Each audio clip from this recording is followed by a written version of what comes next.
All right, so welcome to my YouTube audience channel who is viewing as well as Facebook Live. And so if you see me looking back and forth between the two, that's what I'm actually doing. I'm also live streaming for YouTube. Again, we are picking up with day 3 of Where Do We Go From Here, Chaos or Community? And we're going to start off with a brief word of prayer. And then I'm going to take a moment and invite some of my Facebook Live followers. Heavenly Father, thank you for this day. Thank you for your goodness. Thank you for your mercy. God, we just honor you and bless you and praise you and just give you all the glory, Father, for just allowing us to see another day. Father, even as we listen and as we hear and as we read through this book written by MLK, Father, that gives us insight into the times and the seasons, even in which we are now living. I pray, God, that you would give us your wisdom, your knowledge, and your understanding. In Jesus' name, amen. I saw a quote that I put up last week that I thought was a really good summary of kind of how I feel about reading and knowledge and understanding. And that quote simply says, visit many good books, but live in the Bible. Visit many good books, but live in the Bible. And I believe that quote was by Spurgeon, if I remember correctly. It might not be, but I believe it was. And so I'm just excited this morning. As I was reading through some of this material this weekend, it got me so excited that I found myself preaching at the end of some of these sections because they were so pertinent to what is going on in our nation and in our country even now. So today we're talking about Black power. Black power. Today we're talking about MLK goes on to explain to us where the slogan, kind of how the slogan really kind of got connected to the civil rights movement, right? Because that slogan was not started by the civil rights movement, but it became connected to it. And so what we're going to be reading today is we're going to be reading about how the Black Power slogan or how the Black Power movement became connected to the civil rights movement. And I think that you're going to be very interested in what MLK had to say about it, and also how it now ties into the Black Lives Matter movement. And I think that as we read today, you'll be able to see how those two connect. All right, so I'm going to take a sip here of my hot drink and we're going to get started. Excuse me.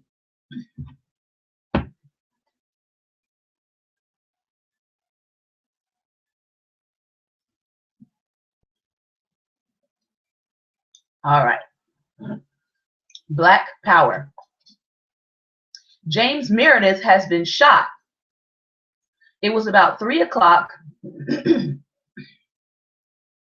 was about 3 o'clock in the afternoon on a Monday in June 1966, and I was presiding over the regular staff meeting of the Southern Christian Leadership Conference at headquarters when we heard that Meredith had been shot in the back only a day after he had begun his freedom march through Mississippi. There was a momentary hush of anger and dismay throughout the room. Our horror was compounded by the fact that early morning reports announced that Meredith was dead. Soon the silence was broken, and from every corner of the room came expressions of outrage.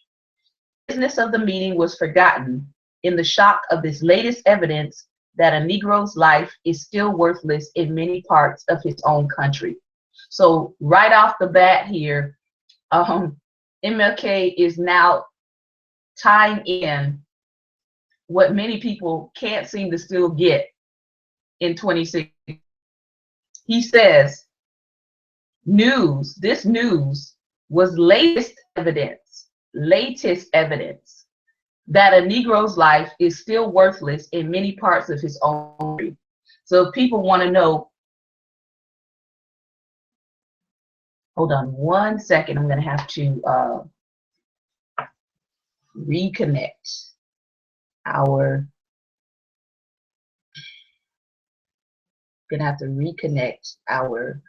broadcast. Excuse me one second. Reconnect our Facebook Live viewers. Let's see.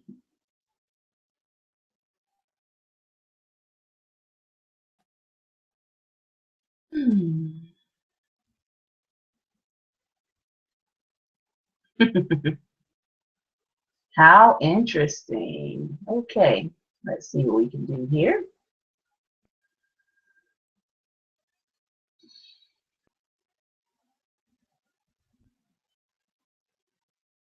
Thank you all for being patient here on my YouTube live stream while we try to connect our Facebook Live users.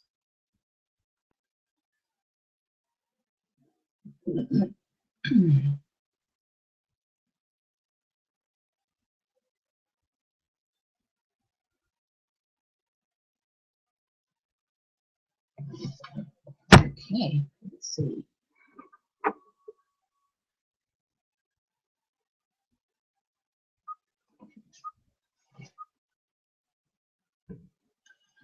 All right, we are back.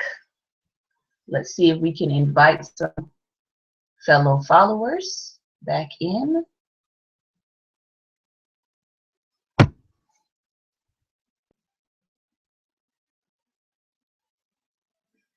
Hopefully they'll be able to come back in and join us. All right, so we are back again. Thank you, YouTube, for your patience. And as we were talking about this notion of Black power and that emerging notion, right, within the civil rights movement itself. But MLK says here, after the leader of the Mississippi March had been shot, he says, this latest evidence that a Negro's life is still worthless, this is latest evidence that a Negro's life is still worthless in many parts of his own country. So people ask the question, why do people say Black Lives Matter? And this is a part of what they're talking about, because even in the 1960s, 1968, the worth and the value of a Black life was not seen as equal to that of anyone else. So if you ever have a question about, I don't get Black Lives Matter, I don't get why they're saying Black Lives Matter, he's telling you here that in many parts of the country, a Negro's life was worthless. It did not matter, right? And we know historically that has been true. And so people emphasizing it or bringing it up now is they're not saying anything new. They're just, it's a slogan that has now been coined, right, to identify what has been happening in history. So let's continue to read. When order was finally restored, our executive staff immediately agreed that the march must continue. After all, we reasoned, Meredith had begun his lonely journey as a pilgrimage against fear. Wouldn't failure to continue only intensify the fears of the oppressed and deprived Negroes of Mississippi? Would this not be a setback for the whole civil rights movement and a blow to nonviolent discipline? After several calls between Atlanta and Memphis, we learned that the earlier reports of Meredith's death were false and that he would recover. This news brought relief, but it did not alter our feeling that the civil rights movement had a moral obligation to continue along the path that Meredith had begun. The next morning, I was off to Memphis along with several members of my staff. Floyd McKissick, National Director of Congress of Racial Equality, flew in from New York and joined us on the flight from Atlanta to Memphis. After landing, we went directly to the hospital to visit Meredith. We were happy to find him resting well. After expressing our sympathy and gratitude for his courageous witness, Floyd and I shared our conviction with him that the march should continue in order to demonstrate to the nation and the world that Negroes would never again be intimidated by the terror of extremist white violence. Realizing that Meredith was often a loner and that he probably wanted to continue the march without a large group, we felt that it would take a great deal of persuasion to convince him that the issue involved the whole civil rights movement. Fortunately, he soon saw this and agreed that we should continue without him. We spent some time discussing the character and logistics of the march and agreed that we should consult with him daily on every decision. As we prepared to leave, the nurse came to the door and said, "Mr. Meredith, there's Mr. in the lobby who would like to see you and Dr. King. Should I give him permission to come in?" Meredith consented. Stokely Carmichael entered with his associate, Cleveland Sellers, and immediately reached out for Meredith's hand. He expressed his concern and admiration and brought messages of sympathy from his colleagues in the Student Nonviolent Coordinating Committee. After a brief conversation, we all agreed that James should get some rest and that we should not burden him with any additional talk. We left the room assuring him that we would conduct the march in his spirit and would seek as never before to expose the ugly racism that pervaded Mississippi and to arouse a new sense of dignity and manhood in every Negro who inhabited that bastion of man's inhumanity to man. In a brief conference, Floyd, Stokely, and I agreed that the march would be jointly sponsored by CORE, SNCC, and SCLC, Student Nonviolent Coordinating Committee, and Southern Christian Leadership Conference, with the understanding that all other civil rights organizations would be invited to join. It was also agreed that we would issue a national call for support and participation. 1 hour later, after making staff assignments and setting up headquarters at Reverend James Lawson's church in Memphis, a group of us packed into 4 automobiles and made our way to that spot on Highway 51, where James Meredith had been shot the day before. So began the second stage of the Meredith, Mississippi Freedom March. As we walked down the highway in sweltering heat, there was much talk and many questions were raised. "I'm not for that nonviolent stuff anymore," shouted one of the younger activists. "One of these beep, white beep touches me, I'm gonna knock the beep out of him," shouted another. Later on, a discussion of the composition of the march came up. "This should be an all-black march," said one marcher. "We need any more white phonies and liberals invading our movement? This is our march." Once during the afternoon, we stopped to sing "We Shall Overcome." The voices rang out with all the traditional fervor, the glad thunder and gentle strength that had always characterized the singing of this noble song. But when we came to the stanza which speaks of black and white together, the voices of a few of the marchers were muted. I asked them later why they refused to sing that verse. The reply was, "This is a new day. We don't sing those words anymore. In fact, the whole song should be discarded. Not 'we shall overcome,' but 'we shall overrun.'" As I listened to all these comments, the words fell on my ears like strange music from a foreign land. My hearing was not attuned to the sound of such bitterness. I guess I should not have been surprised. I should have known that in an atmosphere where false promises are daily realities, where deferred dreams are nightly facts, where acts of unpunished violence toward Negroes are a way of life, nonviolence would eventually be seriously questioned. I should have been reminded that disappointment produces despair, and despair produces bitterness, and that the one thing certain about bitterness is its blindness. Bitterness has not the capacity to make the distinction between some and all. When some members of the dominant group, particularly those in power, are racist in attitude and practice. Bitterness accuses the whole group. At the end of the march, that first day, we all went back to Memphis and spent the night in a Negro motel, since we had not yet secured the tents that would serve as shelter each of the following nights on our journey. The discussion continued at the motel. I decided that I would plead patiently with my brothers to remain true to the time-honored principles of our movement. I began with a plea for nonviolence.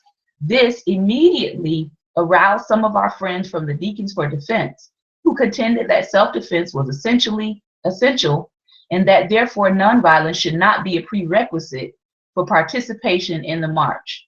They were joined in this view by some of the activists from CORE and SNCC.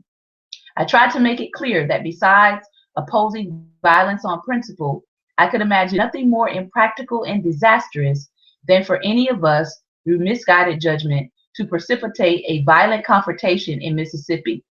We had neither the resources nor the techniques to win. Furthermore, I asserted, many Mississippi whites from the government on down would enjoy nothing more than for us to turn to violence in order to use this as an excuse to wipe out scores of Negroes in and out of the march. So again, here MLK is saying something that I say quite a bit in terms of this whole wanting to go the violent route or wanting to go the disruptive riot route. You don't have the necessary manpower or firepower to do that. That's number one. Then number two, as he says, you don't have the resources, you don't have the techniques to win, and the government and the state of Mississippi in this case will excuse scores and scores of Black people. Finally, I contended that the debate over the question of self-defense was unnecessary, since few people ever suggested that Negroes should not defend themselves as individuals when attacked. So here, it is very clear that MLK does believe in self-defense. I know that there are people who think that he did not believe in self-defense, but he's saying here, by his own words, that yes, if you're attacked individually, you should defend yourself. All right. The question was not whether one should use his gun when his home was attacked, but whether it was tactically wise to use a gun while participating in an organized demonstration. If they lowered the banner of nonviolence, I said, Mississippi injustice would not be exposed and the moral issues would be obscured. The question of participation of whites was raised. Stokely Carmichael contended that the inclusion of whites in the march should be de-emphasized and that the dominant appeal should be made for Black participation. Others in the room agreed. As I listened to Stokely, I thought about the years that we had worked together in communities all across the South and how joyously then he had welcomed and accepted our white allies in the movement. What accounted for this reversal in Stokely's philosophy? I surmised that much of the change had its psychological roots in the experience of SNCC in Mississippi during the summer of 1964, when a large number of Northern white students had come down to help in that racially torn state. What they saw was that the most articulate, powerful, and self-assured white people coming to work with the poorest of the Negro people and had simply overwhelmed them. That summer, Stokely and others had probably unconsciously concluded that this was no good for the Negro, for it simply increased their sense of their own inadequacies. Of course, the answer to this dilemma was not to give up, not to conclude that Blacks must work with Blacks in order for Negroes to gain a sense of their own meaning. The answer was only to be found in persistent trying, perpetual experimentation, persevering togetherness. Like life, racial understanding is not something that we find, but something that we must create. What we find when we enter these mortal planes is existence, but existence is the raw material out of which all life must be created. A productive and happy life is not something that you find, it is something that you make. And so the ability of Negroes and whites to work together to understand each other will not be found ready-made. It must be created by the fact of contact. Along these lines, I implored everyone in the room to see the morality of making the march completely interracial. Consciences must be enlisted in our movement, I said, not merely racial groups. I reminded them that of the dedicated whites who had suffered, bled, and died in the cause of racial justice, and suggested that to reject white participation now would be a shameful repudiation of all for which they themselves had sacrificed. Finally, I said that the formidable foe we now face demanded more unity than ever before, and that I would stretch every point to maintain this unity, but that I could not in good conscience agree to continue my personal involvement and that of the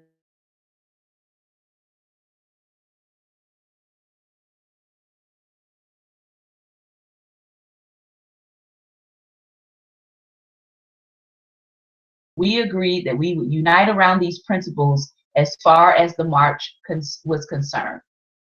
As the days progressed, debates and discussions continued. They were usually pushed to the background by onrush of enthusiasm engendered by large crowds that turned out to greet us in every town. Finally, we got and reached to Greenwood. This was SNCC territory in the sense that the organization had worked courageously there during the summer of 1964. As we approached the city, large crowds of old friends and new turned out to welcome us. At a huge mass meeting that night, which was held in the city park, Stokely mounted the platform, and after arousing the audience with a powerful attack on Mississippi justice, he proclaimed, "What we need is Black power." Willie Ricks, the fiery orator of SNCC, leaped to the platform and shouted, "What do we want?" The crowd roared, "Black power." Again and again, Ricks cried, "What do you want?" And the response, "Black power," grew louder and louder until it had reached a fever pitch. So Greenwood turned out to be the arena for the birth of the Black Power slogan in the civil rights movement. The phrase had been used long before by Richard Wright and others, but never until that night had it been used as a slogan in the civil rights movement. For people who had been crushed so long by white power and who had been taught that Black was degrading, it had a ready appeal. Immediately, however, I had reservations about its use. I had the deep feeling that it was an unfortunate choice of words for a slogan. Moreover, I saw it bringing about division within the ranks of the marchers. For a day or two, there was fierce competition between those who were wedded to the Black Power slogan and those who were wedded to the Freedom Now slogan. Speakers on each side sought desperately to get the crowd to chant their slogan the loudest. Sensing this widening split in our ranks, I asked Stokely and Floyd to join me in a frank discussion of the problem. We met the next morning along with members of each of our staffs and in a small Catholic parish house in Yazoo City. For 5 long hours, I pleaded with the group to abandon the Black Power slogan. It was my contention that a leader has to be concerned about the problem of semantics and language. Each word, I said, has a denotative meaning, its explicit and recognized sense, and a connotative meaning, its suggestive sense. While the concept of legitimate Black power might be denotatively sound, the slogan carried the wrong connotation. I mentioned the implications of violence that the press had already attached to the phrase. Now, here it is in 1968, and MLK is saying, "I didn't want them to use this slogan because I knew that the press would begin to attach the wrong connotation, especially violence, to this slogan." Well, guess what? The press did that anyway. The press is still doing that. The press is now doing that with a new slogan, Black Lives Matter. So even in MLK's hesitancy to use this phrase along with the civil rights movement, you see still that this is a tactic of downplaying justice by trying to attach an agenda to a slogan to downplay the fact that you are seeking some sort of justice. So I just thought I would point that out. And I went on to say that some of the rash statements on the part of a few marchers only reinforced their impression. Stokely replied by saying that the question of violence versus nonviolence was irrelevant. The real question was the need for Black people to consolidate their political and economic resources to achieve power. Power, he said, is the only thing respected in this world, and we must get it at any cost. Then he looked me squarely in the eye and said, Martin, you know as well as I do that practically every other ethnic group in America has done just this. The Jews, the Irish, and the Italians did it. Why can't we? That is just the point, I answered. No one has ever heard the Jews publicly chant a slogan of Jewish power, but they have power. Through group unity, determination, and creative endeavor, they have gained it. The same thing is true of the Irish and the Italians. Neither group has used a slogan of Irish or Italian power, but they have worked hard to achieve it. This is exactly what we must do, I said. We must use every constructive means to amass economic and political power. This is the kind of legitimate power we need. We must work to build racial pride and refute the notion that Black is evil and ugly. But this must come through a program, not merely through a slogan. So really, he's talking about the fact that you don't want to get caught up so much in chanting a slogan that you never move beyond the slogan to actually put in place programs that will build actual power. Not symbolic power, not a slogan, but actual power for your community. Stokely and Floyd insisted that the slogan itself was important. How can you arouse people to unite around a program without a slogan as a rallying cry? Didn't the labor movement have slogans? Haven't we had slogans all along in the freedom movement? What we need is a new slogan with Black in it. I conceded the fact that we must have slogans, but why have one that confuses our allies, isolates the Negro community, and gives many prejudiced whites, who might otherwise be ashamed of their anti-Negro feelings, a ready excuse for self-justification? Why not use the slogan Black consciousness or Black equality, I suggested. These phrases would be less vulnerable and would more accurately describe what we are about. The words Black and power together give the impression that we are talking about Black domination rather than Black equality. And in that respect, I do believe that MLK was right, because even today, when you say Black power, people automatically think you're talking Black superiority or Black domination. They rarely, if ever, try to associate it with Black equality.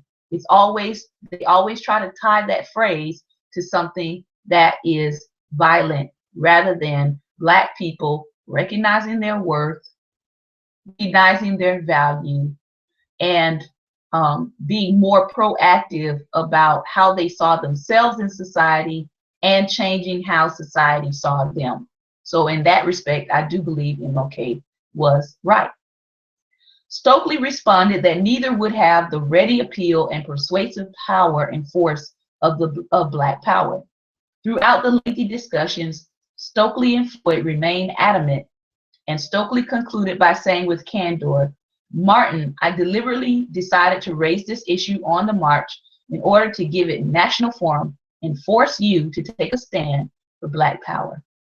I laughed. I've been used before, I said to Stokely. One more time won't hurt. The meeting ended with the SCLC staff members still agreeing with me that the slogan was unfortunate and would only divert attention from the evils of Mississippi, while most of the core and SNCC staff joined Stokely and Floyd in insisting that it should be projected nationally. In a final attempt to maintain unity, I suggested that we compromise by not chanting either Black power or freedom now for the rest of the march. In this way, neither the people nor the press would be confused by the apparent conflict happening in our midst. They all agreed with this compromise. But while the chant died out, the press kept the debate going. News stories now centered not on the injustices of Mississippi, but on the apparent division in the civil rights movement. Every revolutionary movement has its peaks of united activity and its valleys of debate and internal confusion. This debate might well have been little more than a healthy internal difference of opinion, but the press loves the sensational, and it could not allow the issue to remain within the private domain of the movement. In every drama, there has to be an antagonist and a protagonist, and if the antagonist is not there, the press will find and build one. Hear that. This is still very true of the press today. MLK is essentially saying that this is a debate or an internal conflict that could have been left within the movement, but because the press got wind of it, they took it, they ran with it, and as he said, even if there was not an antagonist there, the press will find one and build one because it is the press and it likes drama and drama sells. So, Black power is now a part of the nomenclature of the national community. To some, it is abhorrent. To others, dynamic. To some, it is repugnant. To others, exhilarating. To some, it is destructive. To others, it is useful. Since Black power means different things to different people, and indeed being essentially an emotional concept can mean different things to the same person on differing occasions, it is impossible to attribute its ultimate meaning to any single individual or organization. One must look beyond personal styles, verbal flourishes, and the hysteria of the mass media to assess its values, its assets, and liabilities honestly. First, it is necessary to understand that Black power is a cry of disappointment. The Black power slogan did not spring full grown from the head of some philosophical Zeus. It was born from the wounds of despair and disappointment. It is a cry of daily hurt and persistent pain. For centuries, the Negro has been caught in the tentacles of white power. Many Negroes have given up faith in the white majority because white power with total control has left them empty-handed. So in reality, the call for Black power is a reaction to the failure of white power. It is no accident that the birth of this slogan in the civil rights movement took place in Mississippi, the state symbolizing the most blatant abuse of white power. In Mississippi, the murder of civil rights workers is still a popular pastime. In that state, more than 40 Negroes and whites have either been lynched or murdered over the last 3 years, and not a single man has been punished for these crimes. More than 50 Negro churches have been burned or bombed in Mississippi in the last 2 years, yet the bombers still walk the streets surrounded by the halo of adoration. This is white power in its most brutal, cold-blooded, and vicious form. Many of the young people proclaiming Black power today were but yesterday the devotees of Black and white cooperation and nonviolent direct action. With great sacrifice and dedication and a radiant faith in the future, they labored courageously in the rural areas of the South. With idealism, they accepted blows without retaliating. With dignity, they allowed themselves to be plunged into filthy, stinking jails. With a majestic scorn for risk and danger, they nonviolently confronted the Jim Clarks and the Bull Connors of the South and exposed the disease of racism in the body politic. If they are America's angry children today, this anger is not congenital. It is a response to the feeling that a real solution is hopelessly distant because of the inconsistencies, resistance, and faint-heartedness of those in power. So MLK is making it very clear that Black power, the Black power movement, was a direct result of inconsistency, resistance, and faint-heartedness of those in power who were unwilling to change things. It, like he said, it didn't just spring up all of a sudden out of the blue, but it was a reaction to the lack of response from those in power. If Stokely Carmichael now says that nonviolence is irrelevant, it is because he, as a dedicated veteran of many battles, has seen with his own eyes the most brutal white violence against Negroes and white civil rights workers, and he has seen it go unpunished. Their frustration is further fed by the fact that even when blacks and whites die together in the cause of justice, the death of the white person gets more attention and concern than the death of the black person. Take with us, for example, in Alabama, when Jimmy Lee Jackson, a brave young Negro man, was killed, and when James Reeb, a committed Unitarian white minister, was fatally clubbed to the ground. They remembered how President Johnson sent flowers to Mrs. Reeb, and in his eloquent "We Shall Overcome" speech, paused to mention that one person, James Reeb, had already died in the struggle. Somehow, the president forgot to mention Jimmy, who died first. The parents and sister of Jimmy received no flowers from the president. The students felt this keenly, not that they had felt that the death of James Reeb was less than tragic, but because they felt that mention Jimmy Jackson only reinforced the impression that to white America, the life of a Negro is insignificant and meaningless. Hence again, Black Lives Matter. There is also great disappointment with the federal government and its timidity in implementing the civil rights laws on its statute books. The gap between promise and fulfillment is distressingly wide. Millions of Negroes are frustrated and angered because extravagant promises made little more than a year ago are a mockery today. When the 1965 Voting Rights Law was signed, it was proclaimed as the dawn of freedom and the open door to opportunity. Here we are in 2016, and the 1965 Voting Rights Act has been gutted. The very provisions in that Voting Rights Act that would have given some, how should I say it? It would have given some pause to people who still hold these notions of racism, bigotry, and segregation. It would have given them some pause to be checked by our federal government as to what they were doing with voting polls, with making sure that illegal practices like poll taxes were not in place, things like closing down DMVs only in urban areas so people can't get proper identification to go vote. Those things would have been stopped with the Voting Rights Act, but now it has been overturned. Now those restrictions, now those things that were put in place to check people who operated in bigotry and racism, those things have been overturned. So think about that. When the 1965 Voting Rights Law was signed, it was proclaimed as the dawn of freedom and an open door to opportunity. What was minimally required under the law was the appointment of hundreds of registrars and thousands of federal marshals to inhibit Southern terror. Instead, fewer than 60 registrars were appointed, and not a single federal law officer capable of making arrests was sent to the South. As a consequence, the old way of life, economic coercion, terrorism, murder, and inhuman contempt has continued unabated.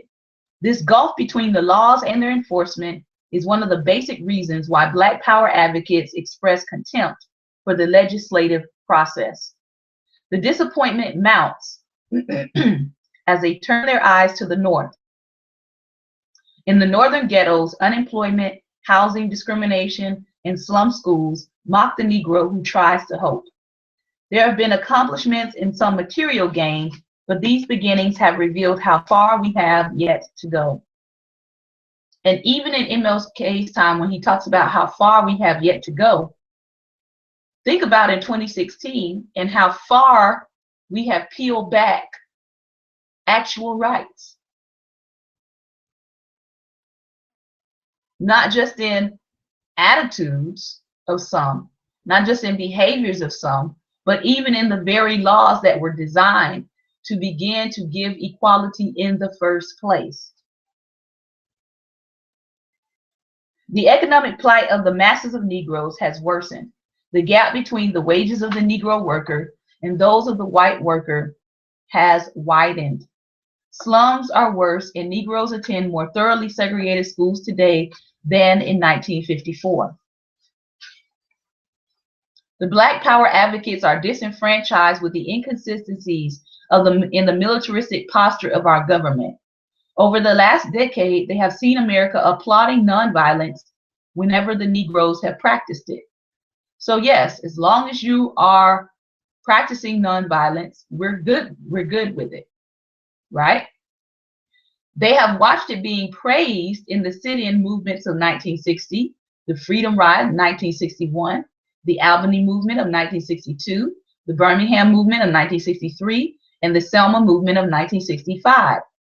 But then these same Black young men and women have watched as America sends Black young men to burn Vietnamese with napalm, to slaughter men, women, and children, and they wonder what kind of nation it is that applauds nonviolence whenever Negroes face white people in the streets of the United States, but then applauds violence and burning and death when these same Negroes are sent to the fields of Vietnam. So here, MLK begins to question America's policies concerning violence and nonviolence. All of this represents disappointment lifted to astronomical proportions. It is disappointment with timid white moderates who feel that they can set the timetable for the Negro's freedom. It is disappointment with the federal administration that seems to be more concerned about winning an ill-considered war in Vietnam than about winning the war against poverty here at home. It is disappointment with white legislators who pass laws on behalf of Negro rights that they never intend to implement. It is disappointment with the Christian church that appears to be more white than Christian. And with many white clergymen who prefer to remain silent behind the security of stained glass windows. It is disappointment with some Negro clergymen who are more concerned about the size of the wheel of their automobile than the quality of their service to the Negro community. It is disappointment with the Negro middle class that has sailed or struggled out of muddy ponds into the relatively fresh flowing waters of the mainstream, and in the process has forgotten the stench of the backwaters where their brothers are still drowning. These are things that not only concern MLK, but if you look in 2016, these are things that still concern us now. New wars, apathy of the white church that seems more white than Christian, apathy from the Black middle class or the Black upper class. So these are not new concerns. These are not new concerns. Think about that. We're going to stop here for today. And we're going to continue this segment of Black Power tomorrow. And we are going to continue with MLK's points about what is happening with Black Power. What is happening with Black Power? What is happening with Black people? What is happening, and why have we returned? Why have we returned to this state of seemingly nonchalant apathy? Not just within the Black community, which is what I'm glad he pointed out, but within the white church, within the Black community. What happened? Where is this? What happened? What is the slowdown? What has gotten us to the place where I am reading MLK's words and it seems as if he's speaking right to 2016. So I hope that you are getting something out of this reading. We started today looking at how did the term Black Power get emphasized and get molded into and melded into the civil rights movement. What were people's thoughts on it? What were people's attitudes on it? And we're going to continue that day 4 on tomorrow, 11 a.m. Eastern Standard Time. Please, if you would like to know when I go live, hit the follow button so that you can know when I go live. For some reason, I believe that I'm being media blacked out by Facebook Live so that people cannot know when I go live. So I would appreciate if you would click the follow notifications button, and that way you can join us live, or you can follow the hashtag chaos or community, chaos or community, and that will take you to our other videos. Thank you again so much for joining and watching and sharing. This is important to understand where we are today. Take care and God bless.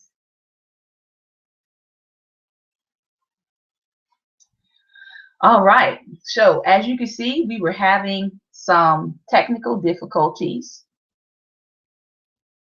with our Facebook Live, which is one of the reasons why that we're going to continue to live stream here on YouTube so that we can have a record of this important work. Where do we go from here? Chaos or community? All right, this has been day 3. We've begun to talk about Black Power, and I hope that you will join us tomorrow for day 4. Take care and God bless.